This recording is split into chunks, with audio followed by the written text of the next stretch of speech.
Assalamualaikum warahmatullahi wabarakatuh. Hikmah sakit. Sahabat muslim dimanapun Anda berada, apa kabarnya? Semoga sehat selalu.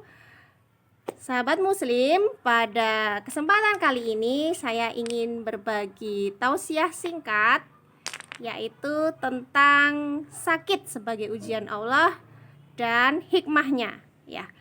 Tentunya kita inginnya mempunyai tubuh, mempunyai badan yang sehat seterusnya. Tetapi ada kalanya nih, Allah memberikan kita ujian berupa rasa sakit.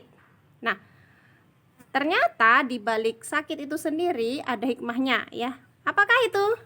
Yang pertama, sakit bisa menggugurkan dosa-dosa kita. Asal kita ikhlas menjalani, kita sabar, insya Allah dosa-dosa kita juga akan berguguran. Kemudian yang kedua masih ada hubungannya dengan yang pertama tadi, ya, mengajarkan kita tentang rasa ikhlas dan sabar, ya.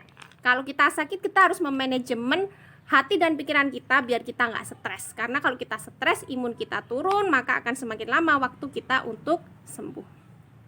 Sahabat muslim, hikmah yang ketiga adalah menghilangkan, meruntuhkan kesombongan yang ada dalam diri kita. Ketika kita sehat, kadang kita ada sedikit atau malah ada banyak rasa kesombongan yang ada di dalam hati kita. Kita ingin pamer dan lain sebagainya. Tapi ketika sakit, maka kita otomatis rasa sombong itu runtuh yang ada dalam diri kita. Misalnya kalau kita sehat, kita punya uang, kita bisa beli makanan yang enak, yang mahal, kita bisa menikmati itu semua. Tapi ketika sakit, maka lidah kita terasa tidak enak dan kita tidak bisa menikmati itu semua. Itu contohnya, ya. Nanti mau update status jadi nggak bisa deh. Lalu hikmah sakit yang lain adalah mencegah kemaksiatan. Ada kalanya nih sebagian orang itu ketika sehat suka berbuat maksiat, maka Allah ngasih entah teguran atau ujian buat dia sehingga dia jadi tidak bisa berbuat maksiat lagi, gitu ya. Kemudian sakit itu sendiri juga membuat kita semakin dekat sama Allah. Karena kalau kita sakit, maka lidah kita, lisan kita, mulut kita akan lebih banyak zikrullah, lebih banyak berdikin, berdoa kepada Allah agar cepat sembuh. Dan kita otomatis juga semakin dekat sama Allah. Semakin tebal iman kita, semakin kuat iman kita. Kemudian sahabat muslim, sakit itu juga bisa kita jadikan sarana bermuhasabah dan introspeksi terhadap kesalahan-kesalahan yang pernah kita buat sebelumnya, ya.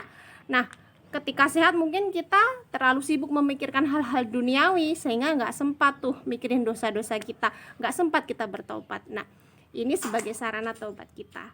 Lalu yang terakhir, hikmah sakit adalah mempererat tali silaturahmi. Ketika sehat jarang-jarang dihubungi, tapi ketika sakit saudara kita, rekan kerja kita itu kita tanya kabarnya, kita hubungi, kita video call, seperti itu. Nah, karena di era COVID ini, ya, di era new normal ini berbeda adabnya dengan era normal. Ketika di era new normal, kita harus menerapkan protokol kesehatan secara ketat. Jangan sampai karena kita abai, itu jadi jalan penderitaan bagi orang lain. Jadi, adab untuk bertamu, berkunjung, menengok orang sakit itu juga berbeda di era normal sebelum era COVID.